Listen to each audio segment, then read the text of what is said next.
The times change. The instruments evolve. The battlegrounds shift. This is America! Our country! But the international struggle continues. He was murdered!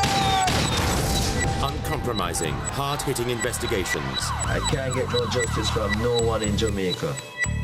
People and power, at this time on Al Jazeera. It is in the details, a look, a connection, the moments that reveal the truth. Witness, documentaries to open your eyes, at this time on Al Jazeera. If you're a Nokia user, you can download Al Jazeera's news widget from Nokia's OV store. The news widget, available on compatible Nokia devices, gives users quick and easy access to real-time news updates from Al Jazeera English. See the world in real time. Al Jazeera Mobile.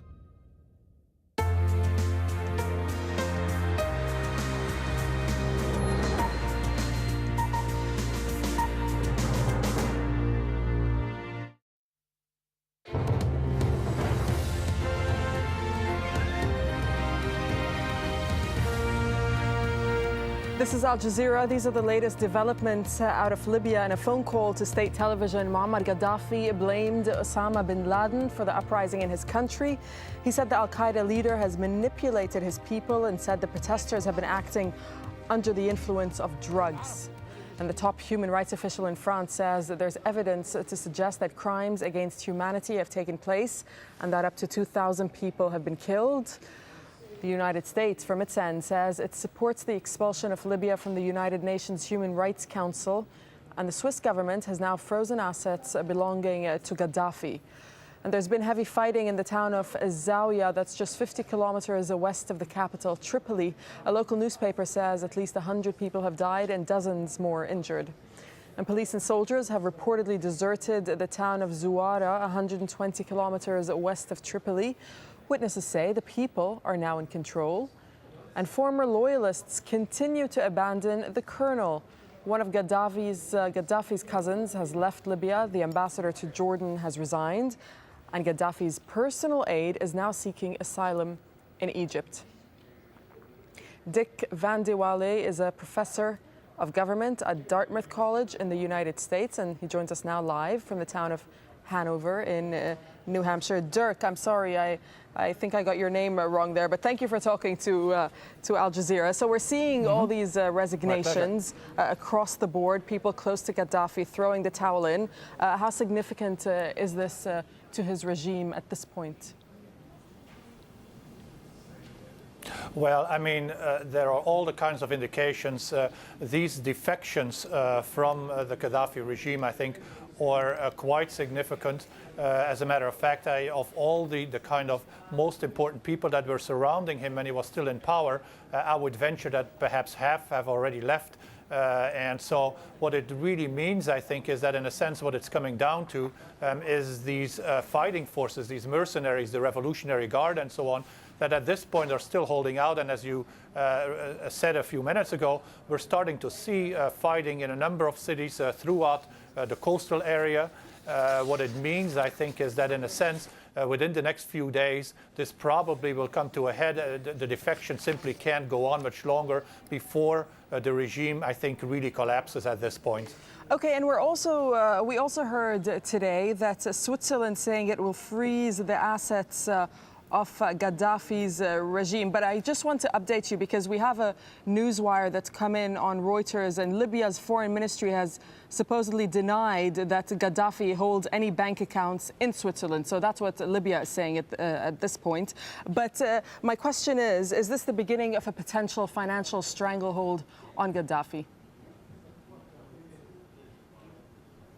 I think what the report said was that there's very little evidence of personal funds of Gaddafi or the family in Switzerland. But of course, there are a number of accounts that Libya holds throughout Europe. And indeed, if those would be frozen, then in a sense it's economic warfare against the country, and added to all the other difficulties that we're seeing right now in terms of the uprising that is slowly approaching Tripoli.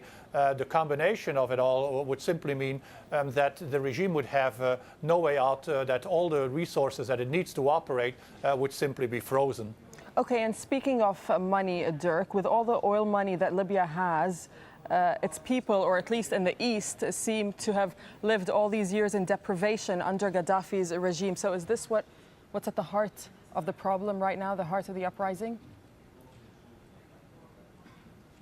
Well, certainly the kind of relative deprivation that Libyans have had, not just in the eastern part of the country, but throughout the country. I mean, remember, this is a country that now for almost 50 years has been exporting oil, has been making an enormous amount of money. And if you are in Libya and you look at the infrastructure, you look at the educational facilities, you look at many other kind of indicators, I think most contemporary Libyans would ask where all the money has gone. So I think it's more a matter of a relative deprivation. It's not so much what is in Libya that worries everybody, but what is not in Libya, what could have been. And I think it's that sense that, in a sense, they feel shortchanged and left out by the regime for so long, and that has really in part prompted this popular uprising against the regime. All right, Dirk van de Vol, thank you very much for joining us on Al Jazeera. We appreciate it. All right, well, in other news, rescuers in New Zealand are losing hope of finding any more earthquake survivors in the city of Christchurch. A government minister says that the death toll now stands at 113 and more than 220 people are listed as missing. More than 24 hours have passed with no further signs of life from under the rubble. Let's get the latest now and speak to Andrew Thomas, who's live for us in Christchurch. Andrew, last we spoke, you said that there was a bit of rain that could be hampering the rescue efforts. Is that still going on? That is the case. The rain has let up a little bit since we spoke a couple of hours ago, but it is still raining, and that water getting into these incredibly damaged buildings is hampering rescue efforts. There was a briefing by the rescuers about an hour ago now, and they said that on the one hand, what has improved are that the tremors that this city has been experiencing since that big quake on Tuesday have been getting less frequent and less violent, and that stops the masonry falling around them. But the rain, if you like, has taken its place as a hazard. It's loosening up the masonry, so that is a problem at the moment. Yes, that 113 death toll now, confirmed bodies they have in the mortuary. Most of those are still unidentified because identification is so difficult, because most of the bodies have been so badly damaged by the falling masonry when those poor people were killed that visual identification is near impossible. So it's a very, very slow process of identifying people by distinguishing marks, rings, tattoos, that sort of thing. Is there any hope that more survivors will be found? There's always hope, they keep saying here, but that hope goes down and down and down as the hours pass. It's been 3 days now, almost to the minute, since the earthquake hit.